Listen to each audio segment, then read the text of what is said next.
This is Hidden Killers Week in Review. A look back at the most prolific stories of the week. This is Hidden Killers with Tony Brueski. Here now, Tony Brueski. The spotlight's about to shift in the Adelson family saga, and this time it's squarely on Donna. For years, she's been this name circling in the background of the Dan Markel murder case. The one people speculated about, debated over, and waited to see if prosecutors should finally take a run at. Well, the wait is over.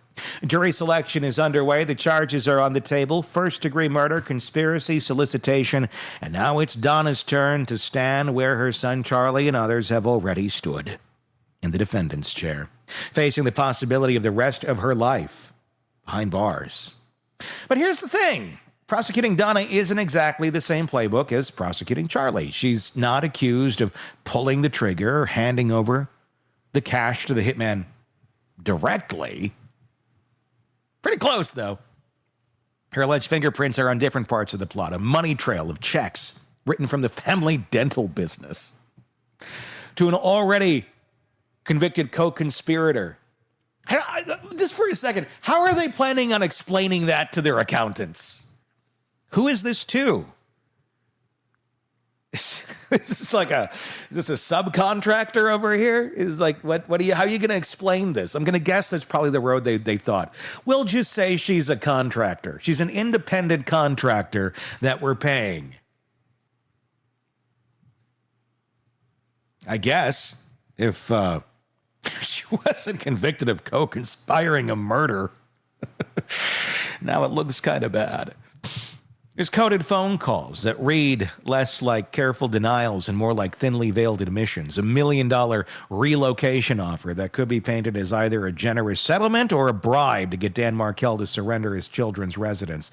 And of course, that infamous one-way ticket to Vietnam, purchased as she was being arrested. The prosecution will have to stitch all that together into a coherent narrative. A woman with motive, deep involvement in the custody battle means access to family resources and connections, and opportunity in the form of long-standing communications with key players in the plot. It's a case heavy on circumstantial evidence, but it's also full of pieces that, once connected, are hard to ignore. On the flip side, the defense will almost certainly try to soften her image, play up her age, cast her as an over-involved grandmother caught up in a family nightmare she didn't orchestrate, and remind jurors that several people are already serving decades for this crime. So how does a prosecutor approach someone like Donna? What do you lead with in opening statements? How do you take circumstantial evidence and turn it into a story the jury believes beyond a reasonable doubt? And how much of her association with convicted co-conspirators do you lean on without letting the defense spin it as guilt by association? Joining me to dissect the prosecution's playbook and the landmines on both sides, defense attorney and former prosecutor and Hidden Killers contributor, Eric Fatis. Eric, let's dive into it. You know, if I am her defense counsel, the way that I would approach it is essentially characterizing it as, someone who is a protective and perhaps over-involved mother is not necessarily the same person who is involved in a murder-for-hire plot. I think they're going to have to style it as, hey, she was being attentive to her son and also to this sort of family dispute that was going on with Wendy Adelson. And simply wanting to protect the son and being involved in the conversations, being apprised of what's going on, isn't necessarily the same as enlisting someone to kill somebody else. I think that's the horse they're going to have to ride. We'll see if the jury buys it. That she's just completely aloof, basically. Donna's just aloof. You also have... Yeah, and protective as a mother. And yeah. How do you think the jury's going to take the Vietnam getaway? I know the some of the verbiage that she said on this. Well, me and Harvey went there a long time ago, which I don't even know if that's true, if she went there a long time ago, but she claims that they did. I'm sure that could be found out. And we just wanted to go and get away because there was so much stress. And it's if you just take a step back and not go, you're clearly guilty, Donna. If you just take a step back and go, well, shit, like if I found out my son had conspired to kill the ex-husband of his sister to make me happy so the kids could come live with us, but I had nothing to do with this, that would be very frustrating because everybody's gonna be looking at you like you had something to do with it. It would be a headache. It would be more than a headache. It'd be hell. I could see wanting to get out of Dodge and wanting to go somewhere far away where I'm not going to be recognized just for my own sanity. So on that argument, I mean, it doesn't seem that crazy, but the fact that it's a one-way ticket, that's like, you should have just got you should have got a return flight. Never got on the flight, but then at least it looks like it's a vacation. Because right now it just looks like you're fleeing the country. Is that an oversight on Donna's part? Oh, absolutely. And I think there is some traction to the possible explanation that, hey, she was just so overwhelmed with this horrible family drama. She needed a breather and gosh, let's go to a country far away and try to forget about this. But yeah, the one-way ticket isn't great. The fact that Vietnam is a country that doesn't extradite to the U.S. typically isn't great. You know, most countries do. And so the country she picked, the fact that it's a one-way ticket, the timing of her attempt to skedaddle is really going to, according to the prosecution, show consciousness of guilt. And what consciousness of guilt do you have if you were just being a protective mother who had no involvement in the murder for hire plot? Poor Donna. She's so misunderstood. She's so prosecuted. She's just trying to skedaddle away, and they had to interrupt her trip. Yeah. Let's talk about the prosecution of Donna Adelson now that we've kind of gone through her defense strategies here, which don't seem to be great. As a prosecutor, is this an easy one? Is this an easy one to go after because there's a lot of stuff here? Or what sort of strategy would you employ going at Donna? It's not Charlie. It's Donna this round. What would you be introducing here as you bring in opening statements? You know, I don't think it is an overwhelmingly strong case. I think there is a good amount of circumstantial evidence. There's a good amount of reasonable inferences that one can draw from, like you said, the jail calls, the verbiage used, that kind of thing. I think you look at the hard evidence you have, which are these payments. That is just inexplicable. I haven't heard any innocent explanation for why Donna Adelson would pay from the family business, this intermediary in a murder for hire plot. And then you also look at her motivation. She was very involved in this custody dispute, and was there was actually like a motion filed against her in the custody dispute regarding her ability to have unsupervised visitation with the grandchildren. You know, so she had a motive. She had a reason. It's not just someone who's incidentally connected in that way. And so you look at motive. You look at the financial transactions that are really hard to explain. You couple that with the jail calls which although they use coded language, she talks about like using a TV as code word perhaps for some nefarious activity. You look at how many times she uses TV in those jail calls. You connect the dots for the jury and you say, hey, here, this is enough. You guys get it. I want to talk about another piece of evidence here that we haven't touched on yet, and it's not, it's not a murder weapon. It's not a check written to a killer's friend. It's none of that. It's a bribe that she attempted to throw out there. $1 million, and the whole family was going to pool together their cash and get $1 million and offer it. They did offer it to Dan Markel. Hey, you let the kids move down here, we're going to give you $1 million, for your time and inconvenience. Which, asking someone to abandon their children essentially, or it can be looked at as, look, we know this is not something you want to do. Here's $1 million. Maybe you move down here too. But it can look very nefarious. It can look very reasonable or generous even in some ways of, we know this is a horrible inconvenience. This sucks. Not everybody's going to offer $1 million in a custody dispute to have the other parent give up rights. Most people don't have the means to do something like that.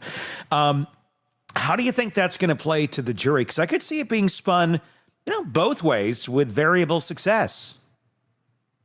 Oh, sure. I think there are multiple interpretations of it. I think the prosecution will likely be able to strongly argue how invested Donna Adelson was in this entire dispute, the lengths to which she would be willing to go. $1 million? That's a ton of money to just try to resolve some kind of family law case. So she is in this. This matters to her. And if she's willing to go to that length, are there other extreme lengths to which she's willing to go in order to get the outcome she wants? And then, lo and behold, Dan Markel is killed. And now she does have the outcome she wants temporarily.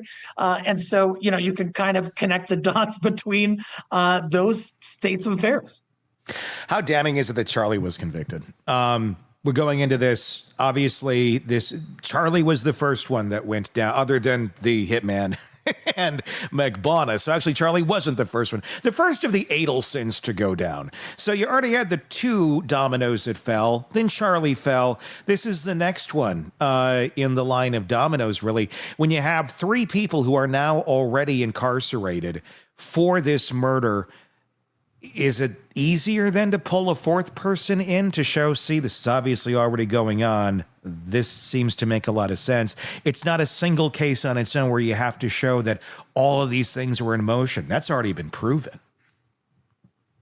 There is certainly a sort of guilt by association type of feel to it. You're so close with these other people who are convicted in this murder for hire plot, and your involvement seems significant. On the other hand, I think it gives the defense a possible argument that they can make to this jury, like, hey, look, you guys have your pound of flesh. There are 4 people in prison for decades for this, and those are the 4 people who are most involved. Did this grandma get caught up in some form or fashion in an unfortunate circumstance with this custody battle and this tragedy that happened? Perhaps, but I think they're going to style her as kind of a sympathetic old lady, or try to, and say that, hey, you guys have your pound of flesh. You don't need another 70-year-old in a box for the rest of her life. Do you think we're going to see a different Donna Adelson at the trial than we've seen in these pretrial hearings? The one that's whining about, not having a thick enough mattress and chill, and, oh my gosh, my earwax is piling up and I can't hear. What? Are we going to see that Donna, or are we going to see frail Donna, confused Donna? Maybe Donna in a wheelchair. That would be a neat little touch. Yeah.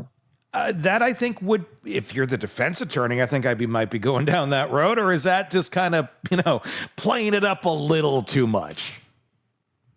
You don't want to overdo it, and you want to be truthful, of course, about what you're presenting. But that being said, I think we might see kind of a Robert Durst approach here. Robert Durst was on trial for murder, and he was up in age, and he had a catheter in and a wheelchair, could barely move, could barely talk. And I wouldn't be surprised if that is how Adelson presents while she is in court. What if they tried to make her look like Robert Durst? Like, literally tried to make her look like it was Halloween. Donna Adelson is Robert Durst for Halloween. Help or hurt Donna? Scary trial. Do you think, is Donna the last of the dominoes to fall here? After this thing is done, is Harvey going to get hit? Is Wendy going to get hit? Or have they reached their conclusion? My apprehension was that they would have tried to rope in these folks earlier, including Donna. I'm surprised that she sort of is facing this at this stage. I thought they would try to bundle these things together. Wendy, to my knowledge, has not been charged. Harvey has not been charged, although he was going on the Vietnam trip for one-way ticket to a non-extraditable country. So that's suspicious. That being said, haven't heard charges against them. Could evidence at this trial change the game and result in more folks being implicated? It could. What's clear from this conversation is that Donna Adelson's prosecution will hinge on connecting a lot of dots and making those connections stick in the minds of 12 jurors. The state has no shortage of dots to work with. The checks to Catherine McBonna, the alleged coded language in the phone calls, the $1 million relocation offer to Dan Markel, her deep involvement in the custody battle, and yes, the one-way ticket to Vietnam. On paper, each of these can be kind of explained away. The defense will try to do exactly that, but together the prosecution will argue they form a picture of motive, means, and intent. Eric's point about this being a circumstantial case is important. Circumstantial doesn't mean weak, but it does mean the state has to be disciplined in how they tell the story. They'll need to make the financial trail feel more like more than accounting quirks. Make the Vietnam trip feel like more than bad optics. And make the jail calls sound like more than a worried mother talking to her son. Let's not forget the shadow of prior convictions. The jury will know directly or indirectly that Charlie Adelson, Catherine McBonna, and the hired gunman are already serving time for this murder. That can cut both ways. It reinforces that a conspiracy existed, but it also opens the door for the defense to argue that the real conspirators are already behind bars and Donna's just a grandmother being dragged down by proximity. And there's the theater of it all. Will we see trial Donna? Subdued, frail, perhaps taking cues from the Robert Durst playbook instead of the pre-trial version complaining about mattresses and earwax? Presentation matters, and the defense knows it. And looming over the whole thing, the question of whether Donna testifies, and if she does, everything we've talked about, the payments, the calls, the trip, gets answered in her own words under cross-examination. If she doesn't, the jury is left to weigh the prosecution's story against whatever doubt her lawyers can raise without her voice. Either way, this is the state's shot to prove that Donna wasn't just aware of a family conspiracy, she was part of it. Whether they can do that convincingly will decide if she walks out of that courtroom someday, or if she becomes the next Adelson serving a life sentence. Let me know your thoughts in the comment section on YouTube. If you're not already there, search Hidden Killers with Tony Brueski. You will find us. Press subscribe first, then let us know your thoughts in the comment section. Do that same search wherever you download podcasts so you don't miss any of our commentary and our interviews and discussions and live coverage of this case. As it continues on, we're going to keep putting it out there for you every single day. So hit subscribe. We do greatly appreciate that. Until next time, I'm Tony Brueski. We will talk again real soon. Want more on this case and others? Then press subscribe now and don't miss a moment of true crime coverage from Tony Brueski and the Hidden Killers podcast.